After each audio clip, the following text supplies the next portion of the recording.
Leather on leather, dude. Hot leather on leather. That's going to be the name of my OnlyFans account. Were you ever pissed when I started a podcast because you're like the podcast guy? I was like, everybody and their brother now has a podcast. Because I was pissed when you started vlogging. I'm a genius. I love the idea that I've locked down a girl. She can't leave me, you know? There is no benefit to a man getting married. There is no upside to a man. There's only potential downside. The only upside is for a woman. Is Taylor the reason you broke up with fitness? You're weaker? You don't compete anymore? We were in the gym this morning. I think you did 4 sets of one exercise. 5 sets. Has your love for Taylor has that been the new consumption where it used to be the gym? Well, that's what happens, dude. You fall in love, then you get fat, and you lose all your muscle. I stopped powerlifting because in what world would I keep doing a business that when I put my heart and soul for 5 years, it gets to 1.6, and then now we're going to do $25 million this year with sour strips. What's up, guys? My name is Maxx Chewning. I am Chase's younger, better-looking brother. Today, we're going to talk about a little bit about everything. You're going to laugh. You're going to cry. You're going to cringe. It's going to be a great time here on Everforward Radio. Let's go. Why are you the way you are?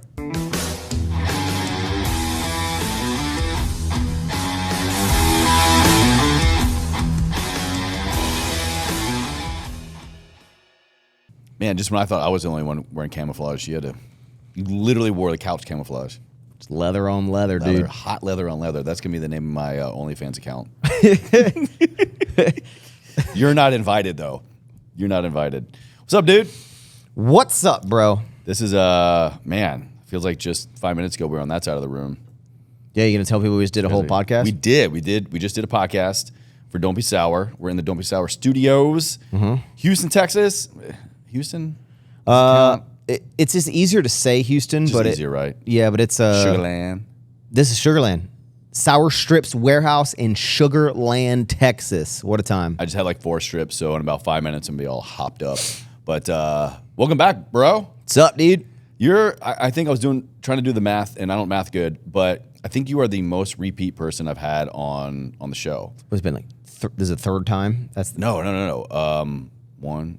Oh, because you're counting. Oh, Like all the ones we've done. Yeah. I think you're 6. Oh, wow. 6 times. People are going to love it or hate it. Yeah. I don't know. One of the two. Because I was like, right before you started your show, I was like, I would love to come on Everforward Radio. Let's do a little like co-host situation. We did it. And then I like to believe that you love podcasting so much. You're like, no, I'm going to go do my own now. And then you did. And then that was many years later. Yeah. Many years later. Dude, Dude, the co-host, you can't. You can't what? Can't what?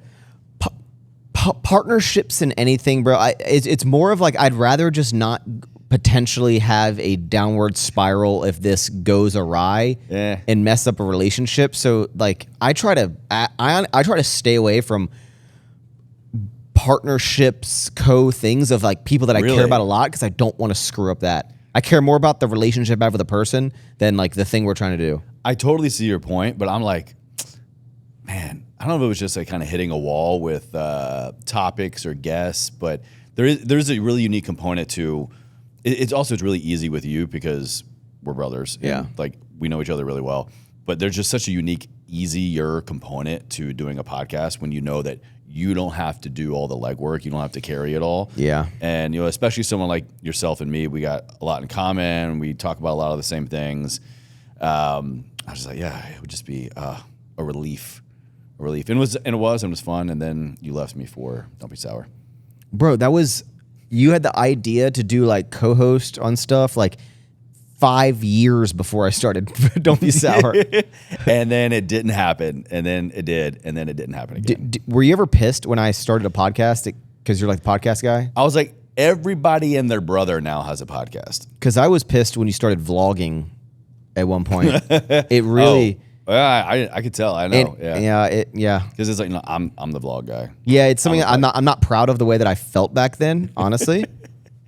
I think about it now, but we're already in our feelings. Yeah, but no, I don't like the way that I felt about back then when you like tried vlogging, and I was more like mad that you were like in my mind. What didn't you like about it? Because in my mind, I was like, Chase is trying to do what I'm doing. Like, and I'm like, this is my, because YouTube was like such a more of a unique thing. Now it's like, oh, social media, yeah, start podcast, whatever. Yeah. But like then it was so unique that I'm like, I've worked so hard and I've like tried to build this audience and I put in all this work and it's like a unique thing and I had to go through all the people talking shit about me, whatever. And then now my brother's gonna try to do it. And what if he's cooler than I am at it? And it's a dumb way to think. Turns out he's not. I loved YouTube, man. Honestly, YouTube has been pulling on my heartstrings. Yeah. This last maybe year. Dude, it was so much fun. And the only reason I ever started a YouTube channel was because of when I would pop up on a video here and there with you, your people were like, oh, when is your brother going to start a channel? When's your brother going to start a channel? The only reason I started a YouTube channel, 8 years ago, was I was like, okay, I had a technically YouTube account linked to Gmail. I was like, if I get 500 subscribers, what I thought back then was like killing it. Yeah. I'll start one. And then I put that out, I think, on an Instagram story or something, or maybe I said it in one of your videos. Like 3 days later, I had like 700 subscribers. What? I was like, shit, the people really want me. Like everyone can do it. Yeah, I loved it. I loved YouTube. I still would love to come back to it in some capacity. I don't know what that's going to look like, if it's even realistic. But, I mean, it's just, there's some unique, creative, fun outlet part of that is just, you have to think about your whole day, or you think about a vision for a video, and then you translate that, you execute it, you translate it, you edit it. Dude, I loved it. I had so much fun. I think what I like about YouTube the most is that I feel like a lot of people have these, whether it be like ideas or creative outlets or something that goes on your brain. And when you're doing YouTube, like you can almost do that in the comfort of your own brain and your own time.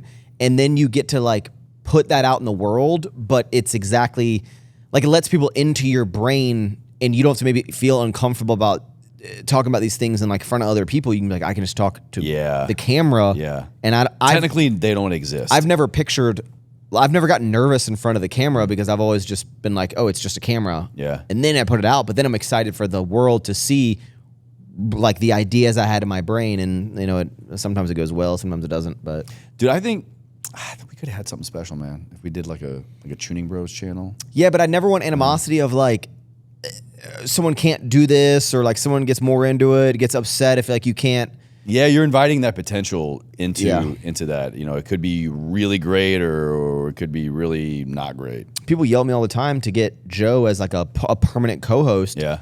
And I'm just like, yeah, until I do that, but then he wants to not do it or something, and like I'd rather try to, and I feel like it comes off as a way of like, oh, you just like don't want to do anything with anyone else, and I'm more like, I try to think that I'm just being a better person and trying to save our relationship by not potentially having a downward end.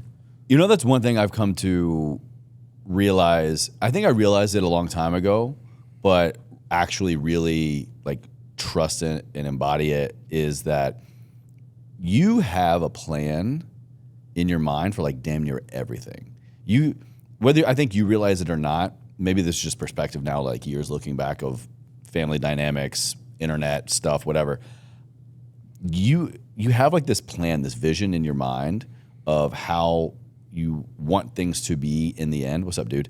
And it's hard to kind of get on board with that sometimes. I think the YouTube channel thing, is like, yeah, I'm not fucking stupid. I was like, oh, like I have this idea for a video, I want you on it, kind of thing. And like, I felt like you would do it kind of begrudgingly, but I was like, all right, well, then I would see you do or say something, and it like made sense for that. I was like, oh, like there it is, kind of thing. You got this vision in your mind that like it's hard to like, and not necessarily does anybody have to, nor do you have to translate it to other people. It's your life and do what you want to do. But like now I get it. I'm a genius. I don't disagree, dude. I like to think. I don't disagree. I like to think myself as like a little bit of a mad genius. Scientist. Yeah. Yeah. So you've been doing social media. I'm going to jump around a couple of my questions here. We're kicking off in a great way. We literally just got off of a 2 hour. Like a 2 hour podcast, and we took a 3 minute break, and then here we are. I've never done a back-to-back podcast. Have you ever done a back-to-back podcast? Yeah, it's not my favorite, honestly. It's like swapping shows. I've had like an hour in between a completely different guest, but I've never been like, one for mine, one for yours, same people. It's honestly not my favorite because what if we talk about something over there that you thought we were going to talk about over here? I know. Then it's like, that's why I made sure to do mine first. He did. He was like, no, because I have a couple jokes in mind. I want to make sure that I get them out on my show before you do. Well, actually, I'll tell you the biggest reason why I wanted to do my show first was because I knew I was going to ask you to be my best man, and I didn't want the conversation to come up in here. So I was like, I'm going to ask him on my show. I just smacked you. Sorry, dude. So now I'm your best man. You are. You're engaged. You're my bestest minch. What is that? You don't watch. I don't speak your freaky deaky. You don't watch The Office? Oh, of course I watch The Office. Yeah, when Dwight gets married, instead of best man, it's his bestest minch. That's the Jim is the bestest minch. But what is that? He's not He's a beet farmer. Beet farmer. What is that? Quaker? Quaker? What? It's some shirt farm. Yeah, his like origins. Anyways, you get me all distracted. What was I saying? Oh, best man. Mm-hmm. Which means you're getting married. Which means you're engaged now. What's that like? We're over 2 months in November. 2 months. Damn. October 24th was 24th, 22nd. You better remember that. Whatever the Tuesday was, whatever the 22nd and 24th. I think it's 24th. I love you. I love you. You're right. Yeah. So what's being engaged like with you, or for you? Well, it is. It's just like same kind of thing afterwards. I don't know. I think it more. I get. I love the idea that I've locked down a girl. She can't leave me. But. No, she can. She better not. I love the excitement of knowing that I've like found my person, and that I've established this foundation, this relationship, and this promise to her that that we're gonna try out this whole life thing, until the wheels fall off. And I seeing her super excited about it, and every time I like look at her hand and look at the ring, that she got, it like reminds me of that. Yeah. And I'm really excited. I was someone who I listen and watch a lot of content. I watch a lot of content just in general, and I like to absorb a lot of things, even if it's like extreme stuff, like in the red pill space of there is no benefit to a man getting married. There is no upside to a man. There's only potential downside. The only upside is for a woman. And People say that? Oh yeah. Well, because they would say they're like, what benefit does a man get by getting married? They're like that's the concept.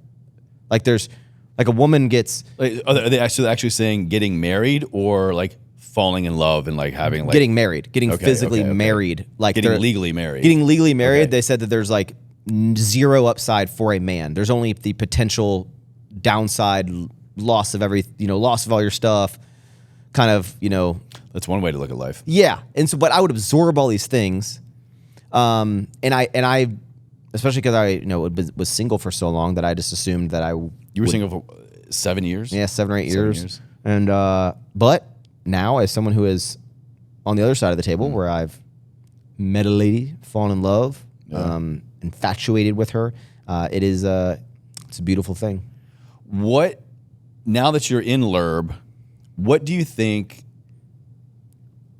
what busted you open the most? What was the biggest misconception you had about like, oh, why I'll never find love, I'll never settle down, or like marriages, all these other things, where now you're realizing kind of like, oh, like that's not true at all? If I can be totally honest. This safe space. You're in the circle of trust. I thought that because this is what I experienced, I basically took every experience that I've had with women and assumed that is that is how they all are. Like I was like, this is just how they all are because every single one has had some part of that, right? And it really comes down to like, I used to think that all women would be like promiscuous and like messing around, texting other guys, talking to other guys, justifying why something that is like something that they shouldn't be doing is fine, or all these things. And I whatever they're Who hurt you, Max? like whatever they're texting me when we were just started getting involved, they're texting these other guys and stuff. And I guess I wouldn't really. I guess you could look at it as like an insecurity thing, but it was just more like I experienced this. Yeah.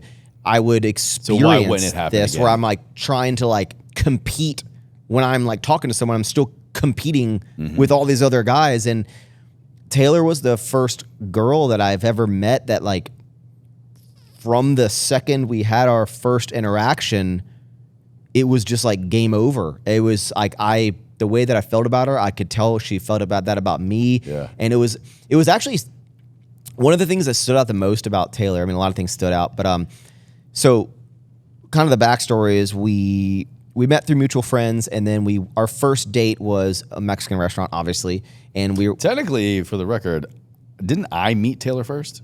Yeah, it was that On a technicality. we're at parties and stuff. Like, but we met through friends. She was at. It doesn't really matter. Like we met at a party.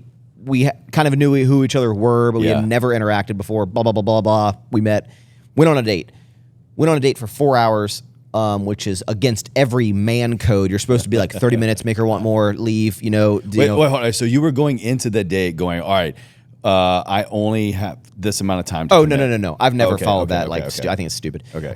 But went on a date, 4 hours, got along fantastic. I mean, who goes on a date for 4 hours at one place? We didn't like go to other places. We stayed at a restaurant for 4 hours. They didn't kick you out? I know. We were after 90 minutes? I know. Damn. So we got along really well, and then like the second date was then she like came over like 2 days later, and we like watched a movie, ate some pizza. So it was kind of like casual, and then we kind of joked around. I think it was the third one, yeah. So we kind of joked around. We're saying, hey, for the third date, like Taylor, you have to like what we do is up to you. Like you have to plan our third date. Okay. And she was like, let's go to. Her idea was let's take your dog and you, and let's drive an hour to Galveston and like let him run around and like go spend the day at Galveston's the beach. the beach, right? Yeah, the beach area. And I was like, wait, what? You don't want to like go to the bar? You or want to like make it about me, and you want to do something that isn't like me buying a bunch of stuff. Well, it didn't involve like us just everything before was like dates. Typical dates. It was like restaurant, go to a bar, get drunk or drink or something. It was like, let's go have an experience together. Let's go drive for an hour. We've only known each other for like 2 dates. And I was like, okay. And it was so fun. And we were singing songs on the way up there. And it was unlike anything I'd experienced before. I remember I don't know if it was specifically around this date, but I like very early on, I think it may have been like the second or third. And I was like, oh, like the same girl? I was like, what happened? He's like, yeah, I just don't immediately want to get rid of her. I was like, that's how you know. It was the first time she ever stayed over in the morning. I didn't just be like, when is she going to leave? And that sounds like a goofy thing, but like it was like, hey, let's keep hanging out. What is that? What is that like? Go back to that moment. Go back to that memory. That because it's more than just like, oh, I want to keep hanging out with you. You probably were like wrapping your head around like, why is this different? Why do I feel different? Why don't I want her to go? Were you aware of that kind of stuff when it was happening, or just reflecting back? I think I wasn't like what is it, like Along Came Polly, where he's like, putting in like a formulation of like, is she like an optimal girl or whatever? Like my risk. algorithm of risk calculation. Yeah. It wasn't like I was processing all these things, but I think what was happening is that everything we were talking about, the way she would answer questions, the way she would talk to me, the words she would use, I was just like, this girl is different. Infatuated. I was like, she's smart, she's articulate, she has conversation. She's not just like an attractive girl that I want to hook up with. She had like a lot of depth to her, and I think I just, in my brain, I'm like, it wasn't like I was thinking about this in the moment, but I think just something stood out about her, about the way she was like talking with me, that I could tell that I'm going to use these words, which is a weird thing, but like, I felt like she was a pure soul. Like, oh wow, I felt like pure. I felt like she was just like I'd always, for the longest time, I'd always said like I've always been attracted to like the Southern girl. Yeah. Even in Virginia, you had a type forever. was just like The Southern Belle. Yeah, just like wants to look cute and go out like on a Sunday, like whatever for the whatever reason. Just that's how I was in Virginia. And then with Taylor, I was like, she was like checking all these boxes. I wasn't like doing it mentally, but she was just the one. After the first date, I deleted all of my dating apps. Wow. Yeah, because I was just like, I want to keep hanging out with this girl, and like I don't need to. Even after you and I did that great Bumble campaign? I know. Well, normally, bro, I would like, if I went on a date with a girl, immediately I'd be like, whether she's attractive or whatever, it's just like the next day I'd be, even if I was still texting her, I'd be like swiping, like, what is the next candidate? Like, what else is out there? So like no real commitment on your it was just like, what else is out there? Like, okay, I'll go on dates, but like, I don't need to commit to one girl. But like when I interacted with Taylor, I was like, I want, like, at least for the time being, I don't want to even look at another girl. And from that moment, I never, from the moment that Taylor and I went on that first date, which is when I consider us like of starting that, like my mindset on her was having that interaction with her. From that moment on, there was never a promiscuous, flirty text I sent to any other girl. There was never just a flirt. Yeah. There's no flirting. It was like I was laser focused on Taylor, and I didn't care about. I was like, I want to keep working with. I want to keep talking to this girl. Man, I hype. Man. Well, I simp hard for Taylor, and I think you should. Absolutely, man. I was telling you the same thing on your show. It was like when I met May, it was just game over. Yeah, and the craziest thing is, I was like, I think that she feels the exact same way. You can totally feel that. I've never gotten an inkling that Taylor does not feel the same way that I feel about her. Everything she says to me, the way she like interacts with me, I've never had to worry about like anything with her. I've never. Here's the perfect scenario. I don't know. We're going on this rant about how awesome Taylor is. Ship it. But one time, this is like maybe like well over a year of dating. I had to go travel for something, and usually she goes everywhere with me, but like for this reason, I was by myself. And I like to watch like movies on planes. I don't do work or anything. I watch like Netflix or something. So I downloaded shows. But she had an iPad, so I'd take it to watch stuff. And I wanted to do like this transition, this scene for like my YouTube video where I put like a green screen on the iPad so that I can like go into another scene in post editing, right? And when I did it, I was like, oh, like all of her photos are like synced to her phone on her iPad. Yeah. So when I opened it, I was like, oh, these are all her photos, and not one part of me was like, I'm gonna go through. Didn't I immediately was like, I don't need to look. I don't need to. It's not an ounce of me is like, I wonder if she has any screenshots, anything, any whatever. I was like, I don't care. Like I trust her 100%. Because if you go looking for something, you can find it. Yeah, and I've never like been like, who is she DMing? What? Because I've never felt like I trust her 100%. And some people would be like, that's dangerous, bro.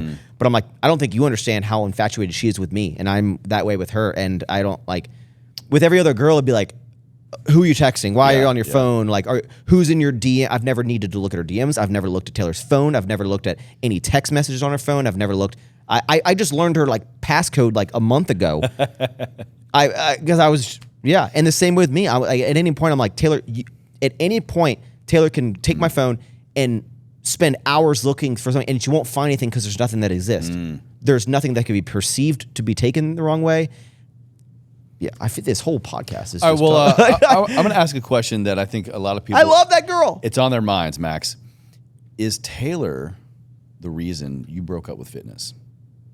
Broke up with fitness. Let's paint by numbers here, okay? So 2 years you've been dating Taylor, right? Now you're engaged. I'm weaker. You're weaker. You don't compete anymore. We were in the gym this morning.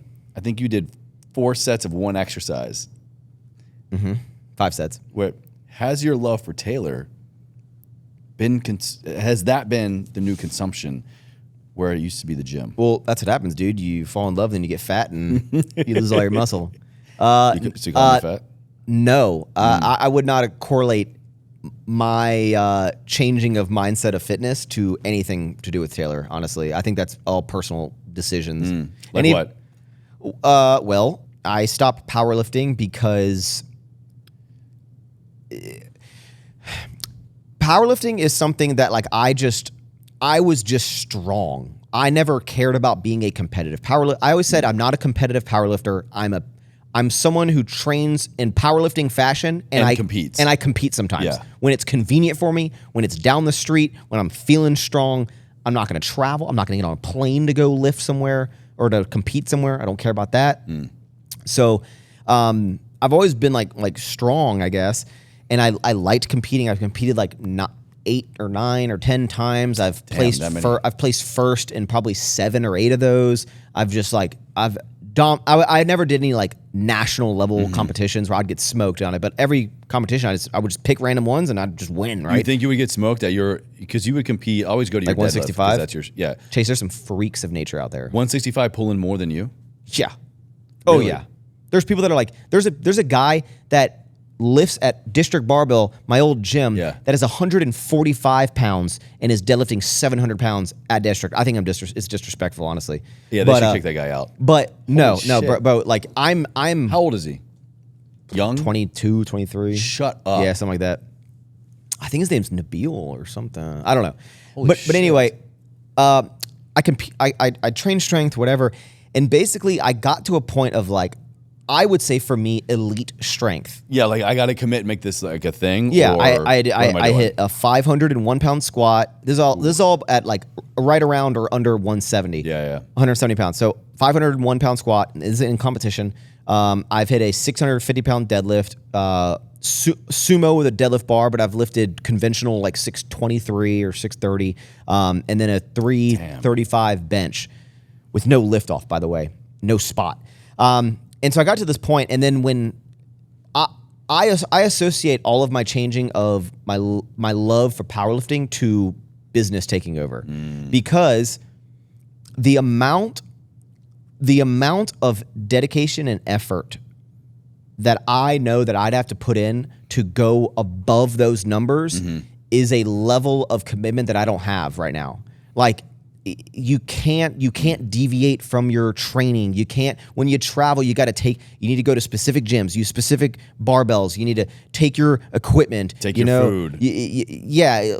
Powerlifting is less stressful about that. You can just eat whatever, but like you got to take all your equipment. Does this gym have a deadlift bar? Does it have, the right equipment? It was just like, you had to plan and strategize. And I'm like, I ain't making money from this. And I've already hit these monumental numbers that not only am I super proud of, are huge benchmarks, objectively. Yeah, objectively very strong. Yeah. Very, very, very strong. And I just got to the point where I was like, I don't want to put in what's necessary to get above those numbers and lifting.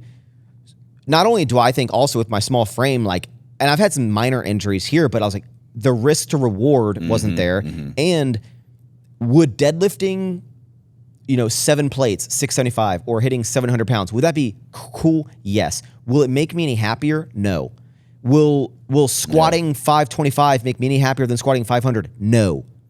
Like, so I just don't care. Yeah. And I think that I used to think that I had to always be the deadlift guy, strong guy, but I think I can get to a really point. What you got known as. Yeah, and I just, with work and everything, now when I would lift, I couldn't just focus on the weights. I would be thinking about all the stress of work. I could never just turn it off. And I love fitness. I love working out. I do it most weeks. I do it, 6 times a week. I like to maintain my physique but I just, for strength, I think that was a very big part of my life that I'm comfortable and happy and fine with, like being like, I'm done with that. Yeah. I'm done competing. I'm done powerlifting. It doesn't fit in my life anymore. So it was like a measurement of happiness, it sounds like. You recognize I'm kind of at a point of I either need to really commit in order to get the same level of happiness out of it, or was it this recognition that, I already have happiness in other areas of my life and I don't need to chase further happiness in this avenue anymore? It's just like everything changed. Like when I moved to Texas, was essentially the decline of my, like I hit my bench PR here and I hit a little heavier deadlift while I was here. But really my peak, my strength gain and peaking. Really? Yeah, was because when I hit the 500 pound squat and the 315 bench that I'd never hit before, and then a 635 deadlift was 2 weeks before I moved to Texas. I competed in Virginia, and I should have just gone out at that point because I competed one last time in Virginia. It was like, I'm moving in 2 weeks. I hit 500 squat, like a monumental number. I finally hit 315. I hit a deadlift. I hit all PRs, first place, leaving Virginia. Like that should have been like the epic ending. Yeah. But because at that point, leading up to that, I would have friends, like my circle of friends were like, no one was so stressed with work, is like all of our buddies at District Barbell, the gym that I owned, we'd all lift together, strength train together, work out at the same time. Everyone was pushing each other. And then when I came here, everyone's so business focused. And then I didn't have this community of like I didn't really gravitate towards like people who powerlifted. So I'd lift with like my friends here, like Christian and Shawley. They don't care about powerlifting. So I would like kind of work out with them. And I started traveling more and getting more within work. So I was traveling. So the community dynamic kind of changed and influenced your training style. Yeah. The people I was lifting with in Virginia, strength, consistency, focus on gym. And here is just more like bodybuilding. Yeah. And like, there's powerlifting community. I don't know. I think it was just a different point in my life. And now I'm fine with it not being like a big focus of my life.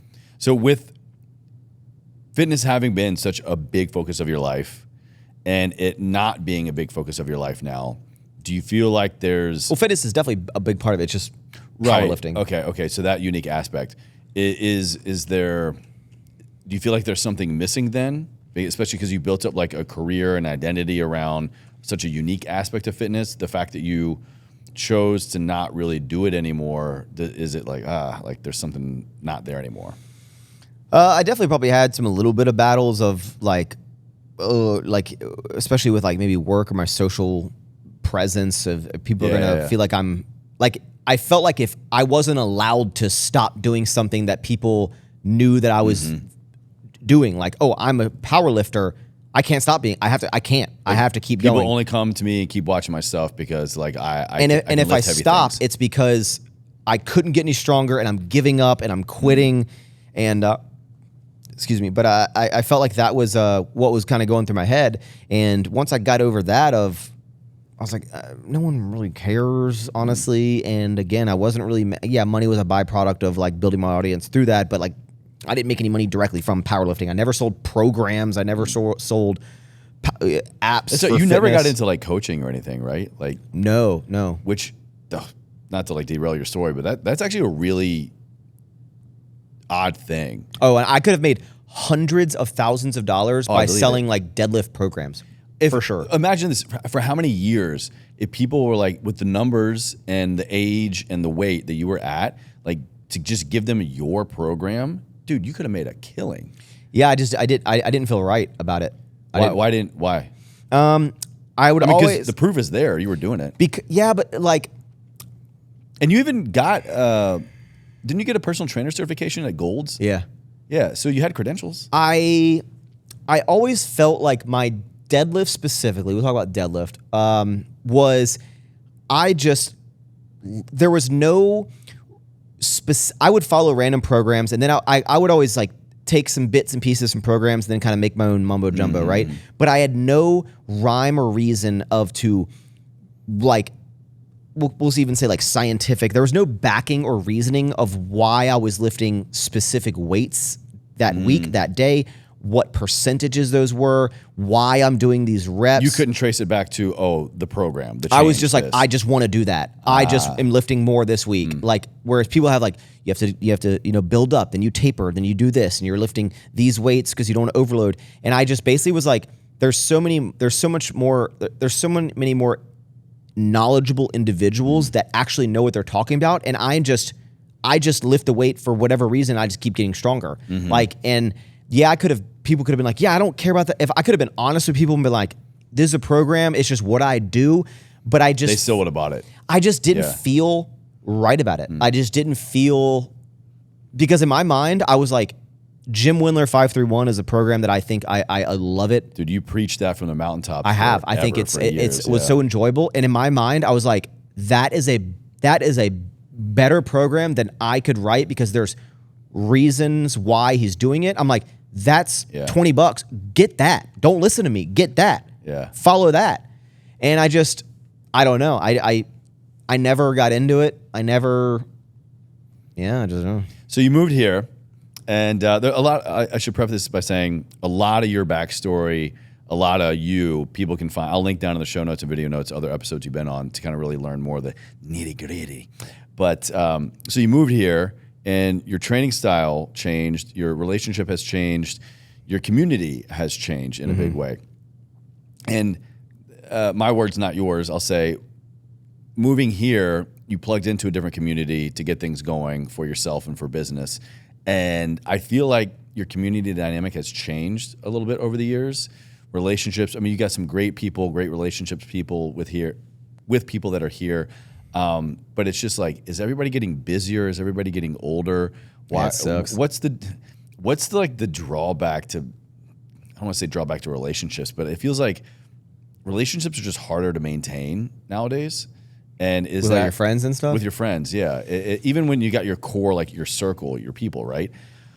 Have you experienced that? And why do you think that is? Yeah, for sure. And the last thing I'll say on the whole moving to Texas and like shifting in fitness is basically I traded like constant fitness strength growth for business growth. Okay. Like it was almost I need to choose one or the other because there is no world where I can do the level of business that I'm doing and continue. And I know maybe there's people out there that can, but like to do what I'm doing every day and to put the focus that I know that needs to go happen to hit strength levels, impossible. I would implode. I would implode.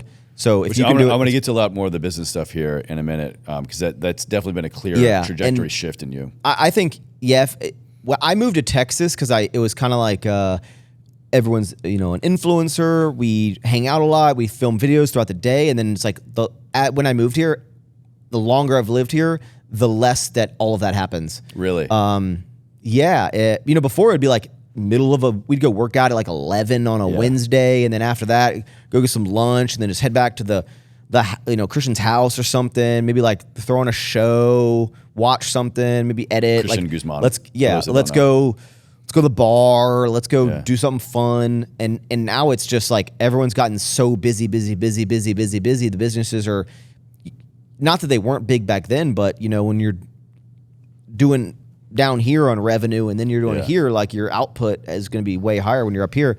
And I get it. I understand it, but it definitely sucks. So in an ideal world, what would you do to change it? Not to say go back to the good old days, but because look, you're different, they're different, things are different now. But if that's what you want, and we'll make the assumption that's what they want, not anybody in particular, but like what would you do? How would you go about navigating, maintaining better relationships with your core people as an adult, as an entrepreneur? I guess I always felt like I wanted to hang out with all my friends here more than they wanted to hang out with like all of our friends here. Max, you just like us way more than we like you. Yeah, basically. I don't really know what I think should change or whatever. I think everyone just needs to understand that like not everyone needs to like do it all on their own and be in this entrepreneurial journey by themselves. Like it's okay to like just I guess I tried to be the example that you can build a business and still go to dinner a couple times a week with your friends. You can build a business and still watch Go to bed before 2 a.m. Yeah, TV shows at nighttime. Because I would look at the other people if they weren't doing these things, I was like, wow, it's because they're working harder than me. It's because they like care more about business than I do. And I'm like, no, I just like, it's not everything to me. Like I want it to grow. So yeah, I don't even know. It's hard to, hindsight's 2020 and I don't know what I would possibly change, but I appreciate every stage of my life and I'm the happiest that I've ever been now. I associate a lot of that with Taylor, but I mean, I'm the most stressed I've ever been. Everything is at an all-time high except my strength. Everything's the highest. my love, my happiness, my stress, my cortisol. Yeah. Would you say that you have meaning in your life right now? Yes. And what does that feel like to you?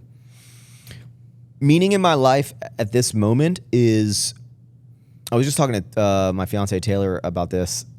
Who's your fiance? I'm talking as if the people, dude. I haven't heard of her before. Taylor Kessler, Miss Texas 2020 and 2021 technically. Yeah.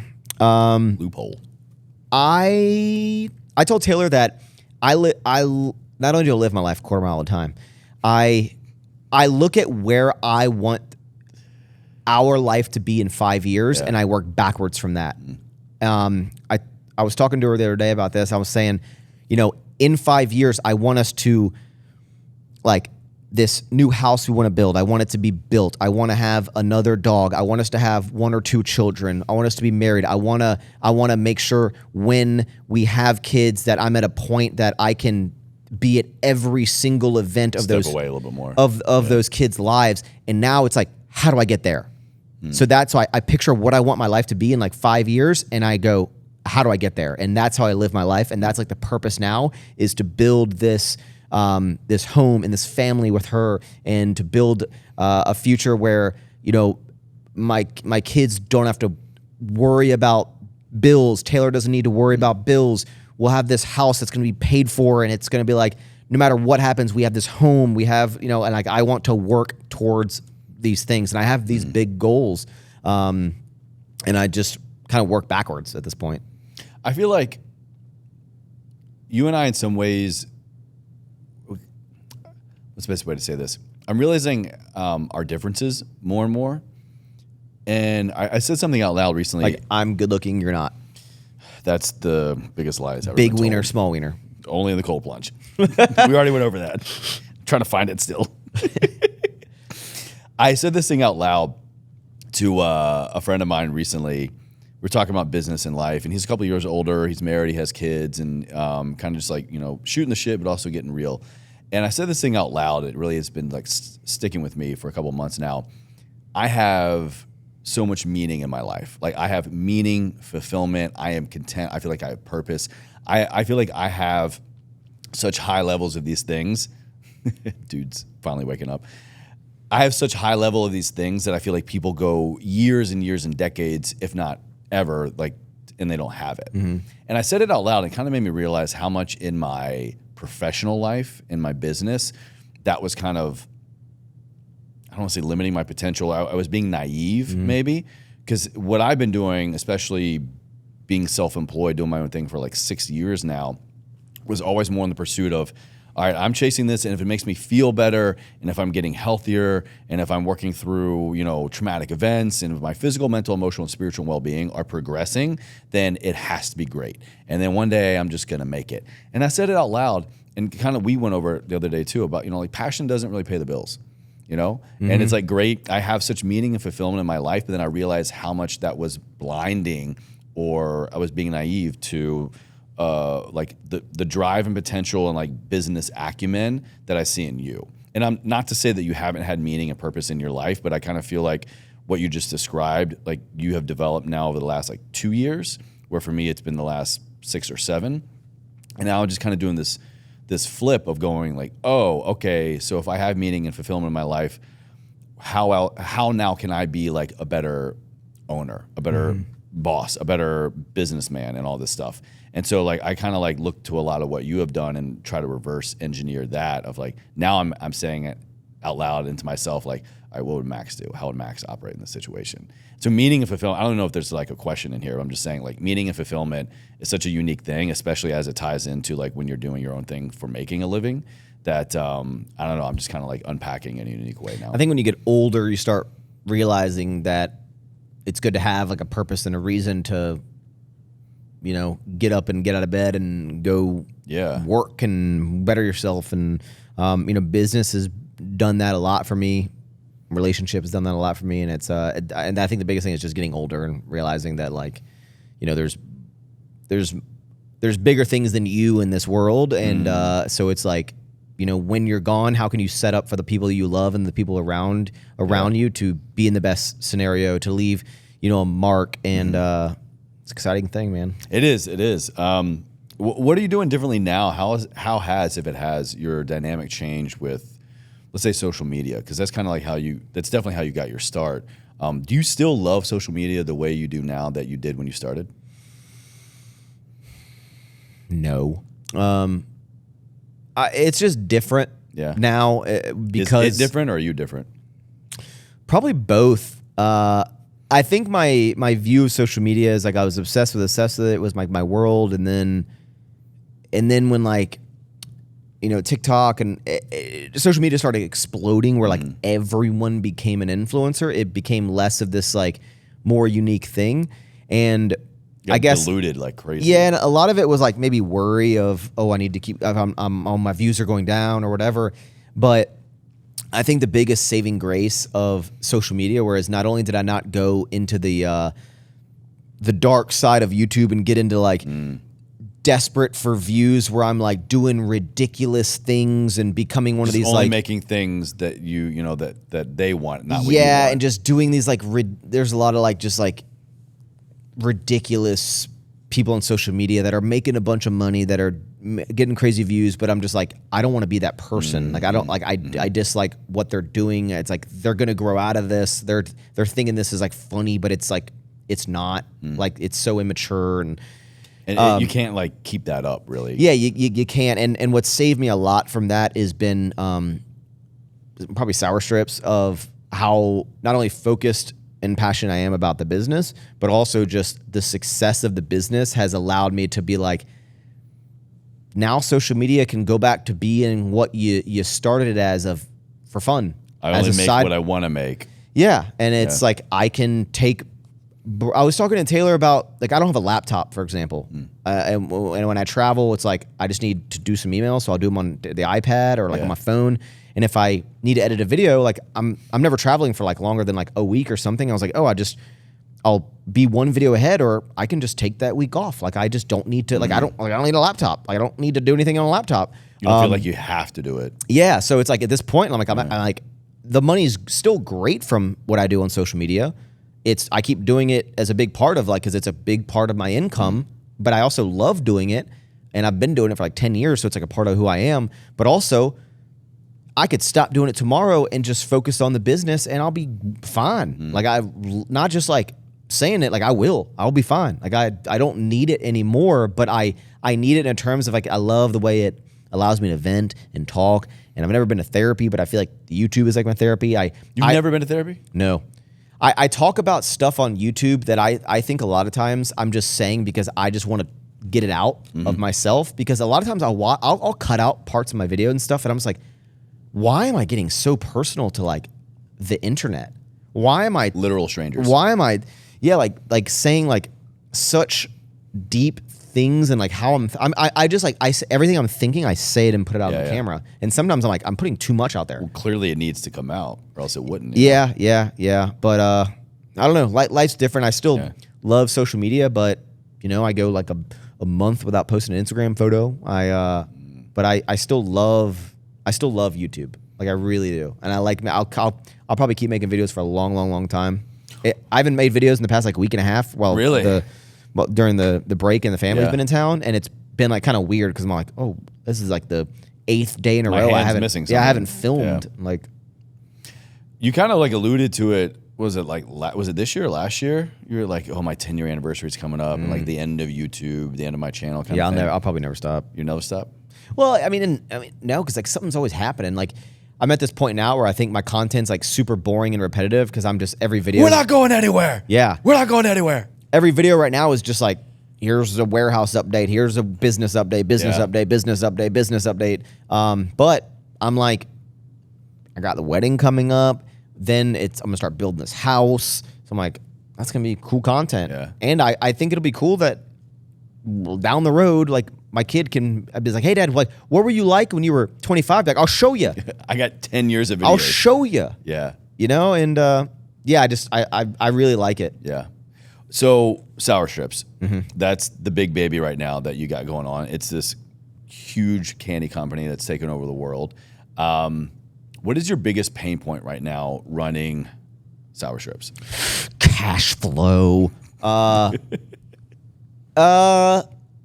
Besides that, which is always the problem. I mean, my default answer is always just like being a boss, being a leader, because it's like I didn't. Well, being a boss or being a leader, do you view them as the same thing?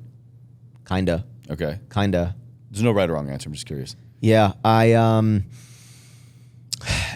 you know, it was like for the longest time I would, when I had like, you know, just like doing the clothing or whatever, I would always just be like, I need just someone to help me pack orders, right? Or like I was just like, I just need like one person to kind of help me do like one thing.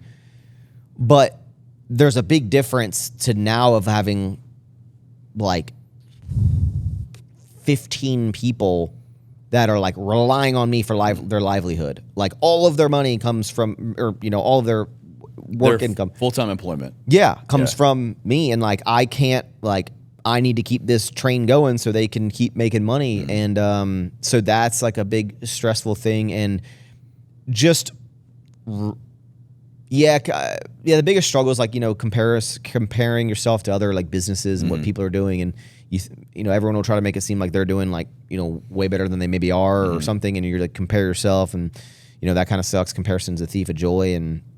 But I'm really enjoying it. I'm very hands-on in the business, and I do it on purpose. A lot of people are like, delegate. I was like, yeah, I would delegate, and then what I would do? What would I do?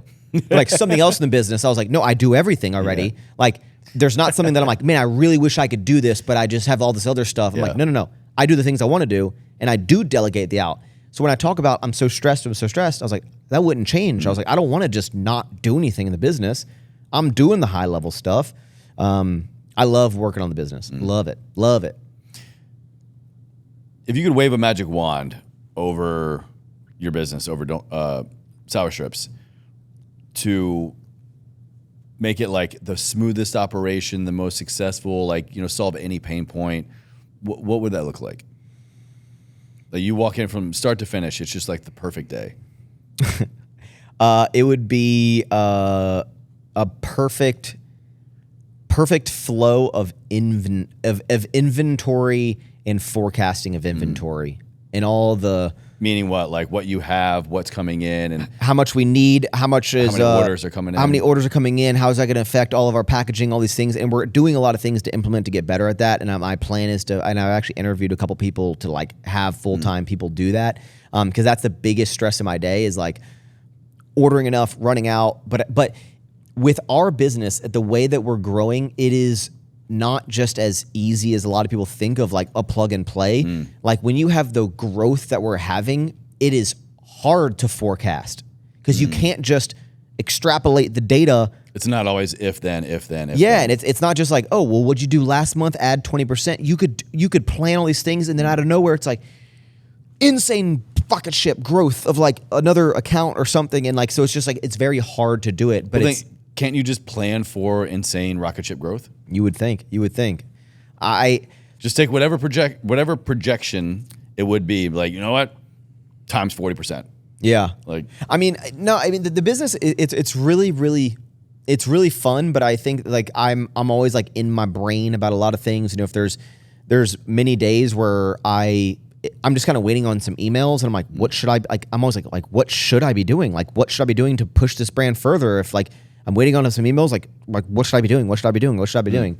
I'm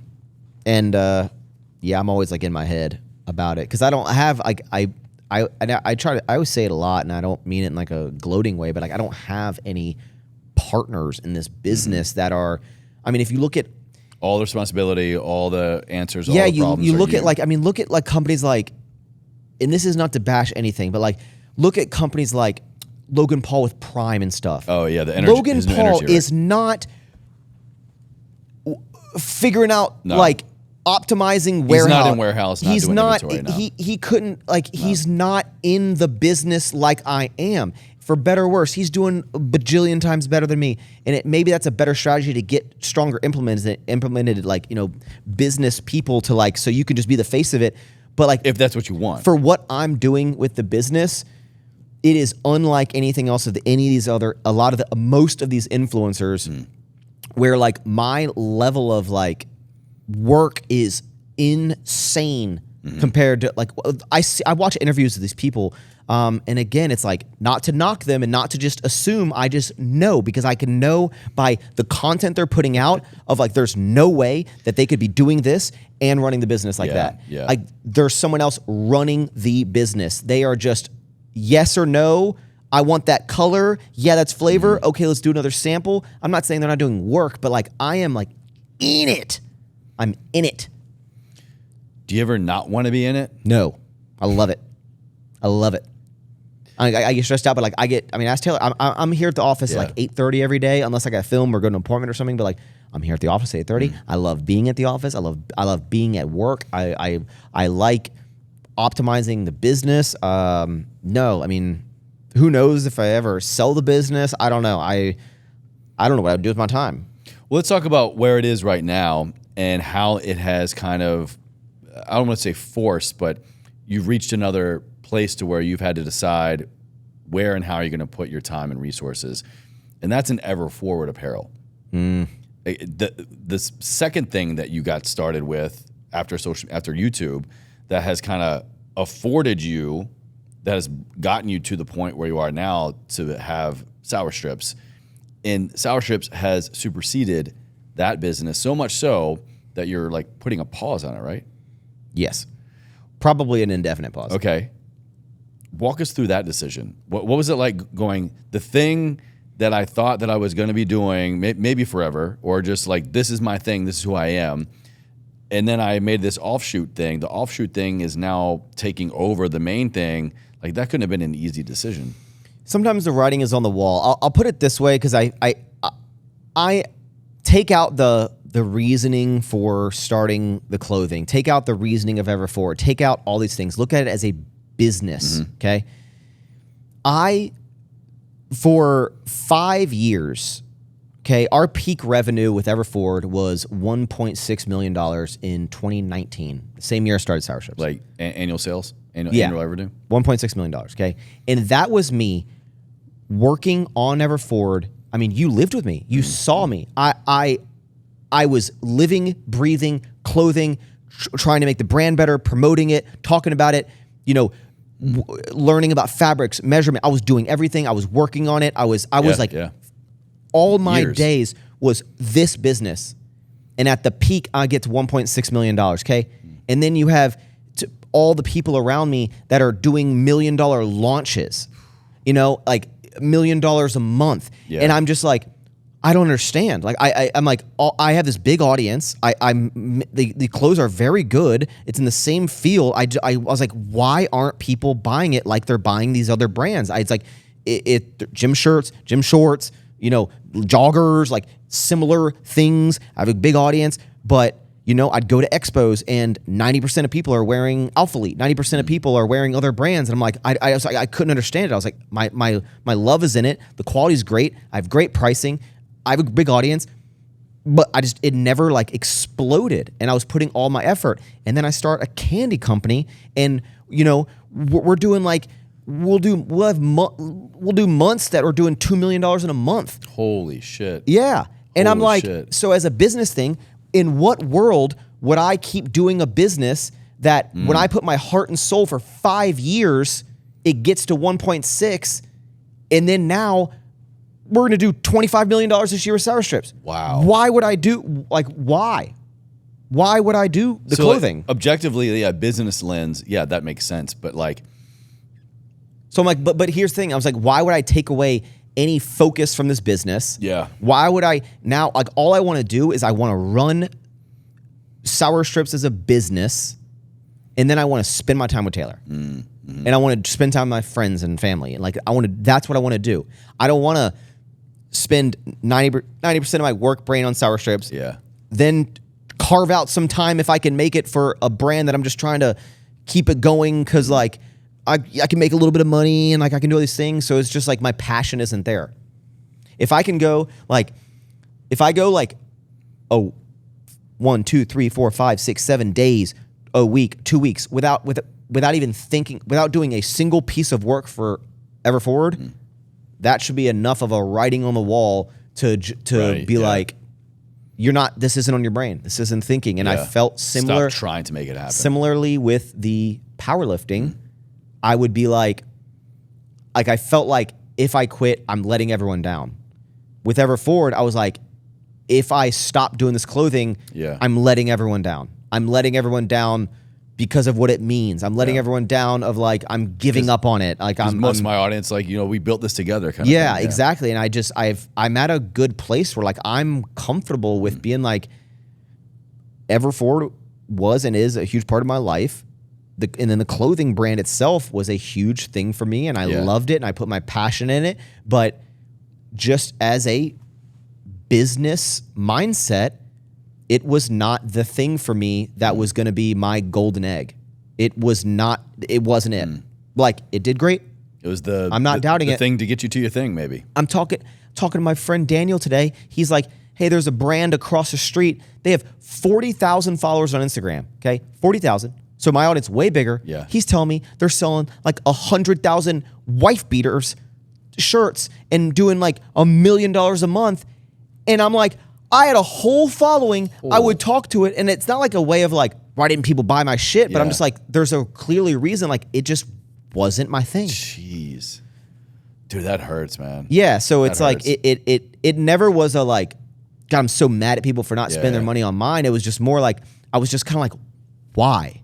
Like, why? Why did it never really take off? Like it did good. It did great. There's nothing shabby about $1 million in revenue. 1.6? No, not but, at all. It's just, I get excited. I get frustrated when I'm talking about clothing. I get excited when I'm talking about candy. And that's been your entire life. It's just why sour strips make so much sense for you. You've been obsessed with candy your entire life. Well, I've been trying to tell people, and I keep telling them, but like I almost need to go through each of my family members. Like I'm like, when I was a kid, I was eating candy. When I go to your stupid baseball games as a kid, I'm eating Fun Dip. Yeah. The coffee shop next door, 7-Eleven. I'm getting sour straws. I'm getting sweet tarts. Like I've been eating, obsessed with candy forever. It's been in front of you the whole time, man. In front of you the whole time. How do you know what to say yes to in your business? Things I want to. Things you want to. Yeah. I'm at a point like I don't need to say yes to anything I don't want to, especially just in my life and sour strips, because it really comes down to like when you get to a point in the business when it's healthy enough, cash flow enough, I don't need to say yes to every opportunity. I can turn things down. And even in my life, I'm like most people, like it's really fortunate and a blessed place to be, but I don't need to do anything that I don't want to do. It's like I do things that I want to do. Yeah. Period. What do you want to, so as this is going live now, we're in 2024, right? What do you want to do most this year that maybe up until now, with maybe the new flexibility of pausing some other things, that you felt like you haven't had the ability to say yes to? Me pausing Ever Forward, it does not open up any more time to do anything else. Really? Yeah, I was like, I was just like, on the way to the bathroom from my desk, let me like message my supplier real fast. Okay, let me get back to sour strips. Like, there's not like now I have the ability to like grow the business. It was just, Ever Forward was it was a distraction at this point in what I'm doing. Damn. Yeah, and like the clothing. And that can't be easy to say. I'm getting more like fine with saying it. Yeah. But yeah, no, it's not like I have now I can have more time to do this because I don't have to do the clothing. I wasn't putting any time at Ever Forward. I wasn't. And that was the thing is like I could put almost zero effort into Ever Forward and I could still probably have it do $400,000 to $700,000. I could put the most minimal of effort possible. And so you might be like, well, why wouldn't you keep doing that? I don't feel right about doing something that I am not passionate about just because I can make money from it. Why didn't I do powerlifting program? I wasn't passionate about trying to sell programs to people. Yeah. There's like your pattern. I do not do things to make money unless I am passionate about hardcore passionate about it. And I'm just not about that with clothing right now. So I have no qualm with taking a step back. And just because I could do the most minimal effort and maybe pocket an extra 200, 300K a year, not only am I at a point with the businesses where like that isn't going to change my life, It's also like I don't want to do something just because it can make money, which some people be like, you fucking idiot. But I'm like, I live and breathe sour strips at the moment, and that is where all of my thought. I think about it when I'm going to bed. I think about it when I'm walking dude. I think about a lot of other things as well. But like when it comes to like when I'm thinking about business, laser focused sour strips.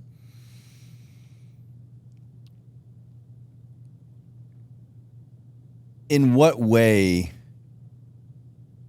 do you think you might be a limiting factor for even more rocket ship growth with sour strips?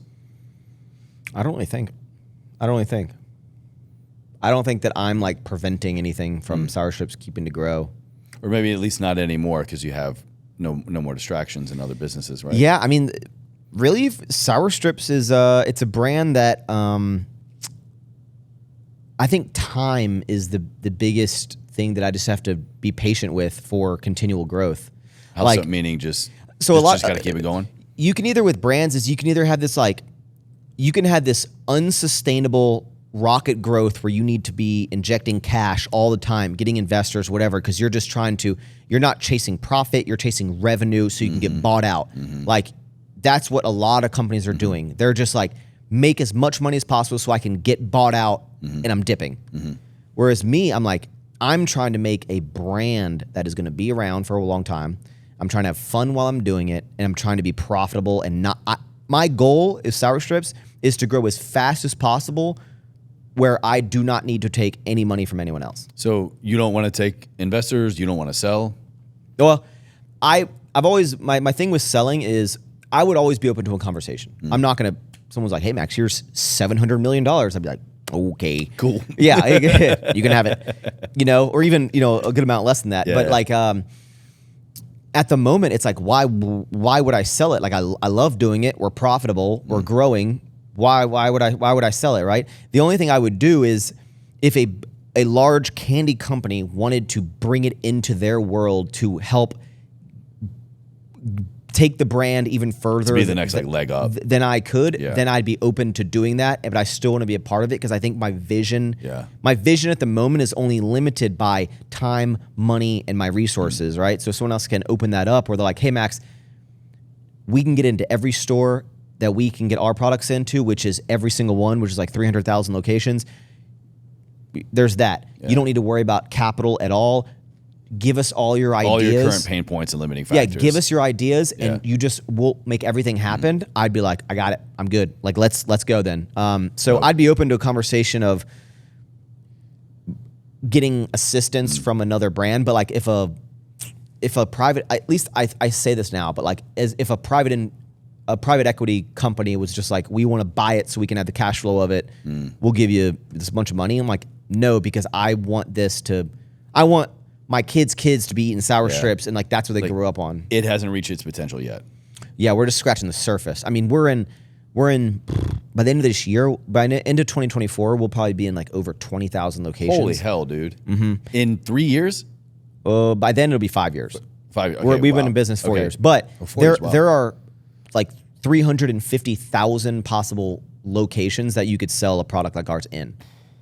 So we haven't even scratched the surface, and the fact that we're starting with the big dogs, like the fact that you even know that, dude, like this is the shit I'm talking about. Your brain just works next level, man. Well, and a lot of people work so hard to get into like these mammoth retailers, these the Walmart, 7-Eleven, Target, things like that, and like we're in them already. So now we're almost going like top down, right? Like, like where else do you go? Yeah, so now it's like.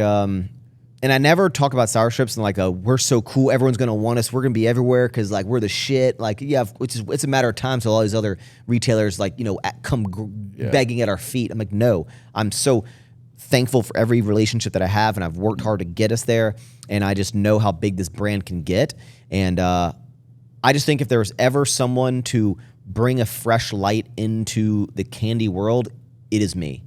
And I see a lot of other people. You are extremely pale, so. Right.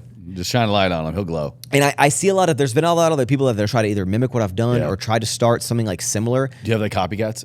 Oh yeah. Really? Yeah, and like, but I know that because I know my obsession with this product, I was like, a lot of other people are just trying to make money. I'm trying to build a candy brand. And I think there's a difference.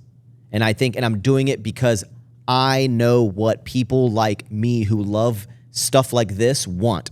And so I am building a brand for the people, by the people. And that's what and as surface level as that you may sound as candy, that's how I feel about it. And hopefully when people hear me talk about sour strips or just candy in general, they can hear my conviction in what I say. Dude, you can feel the obsession. Yeah, and I'm just because I live and breathe it, and I live and breathe it, and I know everything about it, and I want to keep learning more, and I love it. I love the business. I love learning, and then the success of the money and how it's going to change my life and my family's life is a byproduct of me being obsessed with this.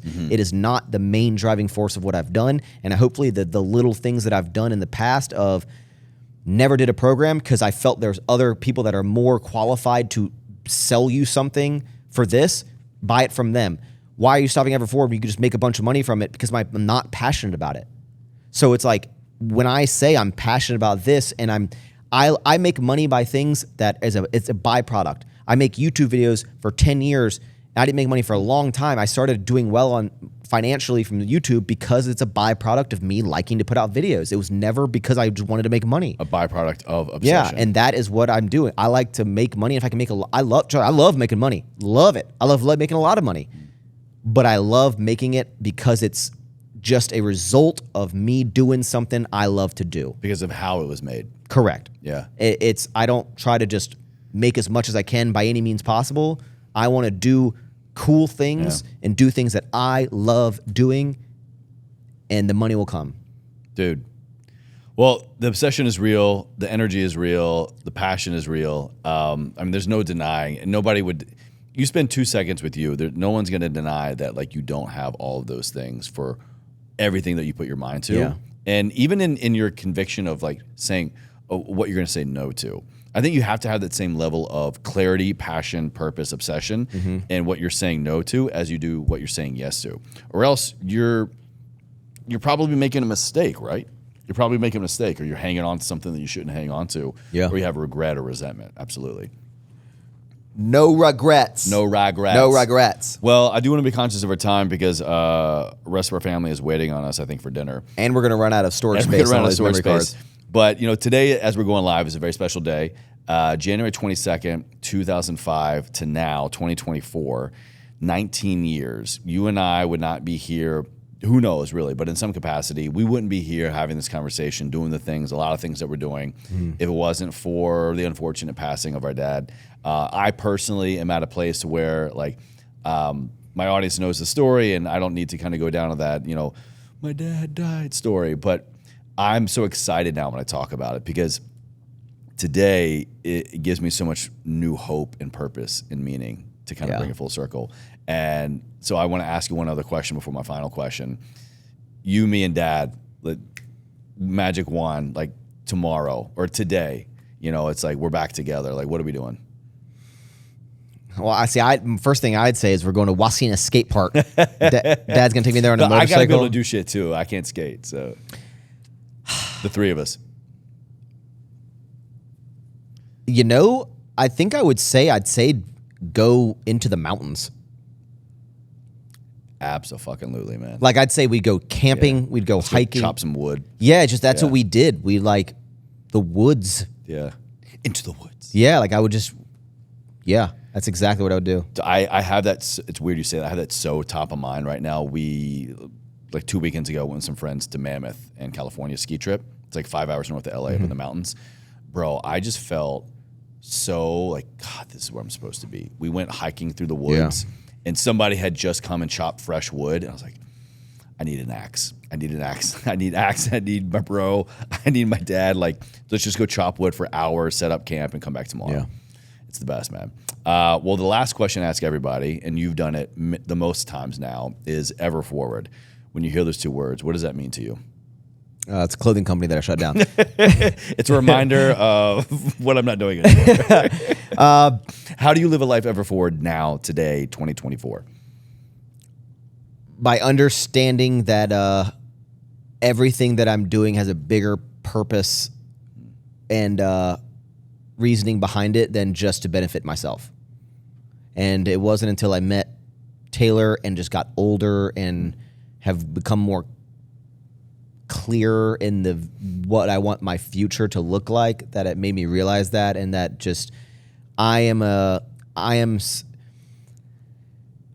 doing something in this life to help the future of the world that I can be a part of, if that makes sense. It's even just like the happiness of like the sour strips thing. I love that when I see like kids, eating it and being like, this is like this something that I was obsessed as a kid. It's I potentially could change like the future of like this kind of thing. And then on a personal level with like family is just like I don't want my family to ever. And I hate it's been like it looks at it as a bad thing, but I'm like it's not like I think of our family as splitting up as like so bad, but like I want my family to like I don't want our family to split up. I don't want our kids to go in different directions. I don't want finances to ever be a thought of stress for my wife, for my kids, for my family. If my family needs something, I got them, and not in a way of like, oh, that's so cool. But it's like that. What else is the point? Like, why? Who cares if I can? Like, I want to help everyone around me, and I want to like when I leave this earth to leave the people that are a part of my world and family in a better place because of like the efforts that I put in. Well, I don't think anybody would argue with you on that, man. But I tell everybody there's never a right or wrong answer. Yeah. You're truly a selfless dude. I've been loving just like growing with you. Our dynamic over the years and just like, dude, you're killing it, man. I'm just so happy to see you. I'm so happy to like for you to have unique happiness now in your life with Taylor. And thanks, dude. I feel like this more year's coming in 2025. Special, well, all right. Well, let everybody know where they can find you if they haven't heard of you before. What are you doing the most? Maxx Chewning on everything. And if you're listening to this episode, make sure you come out. Check out the other one we just did on my show. Don't Be Sour. We're doing a collab, bro. Yeah, you get two. If you thought this was good, there's another one that's 2 hours long. Link in the description. Don't Be Sour. Yeah. All right, cool. I'll kill it there.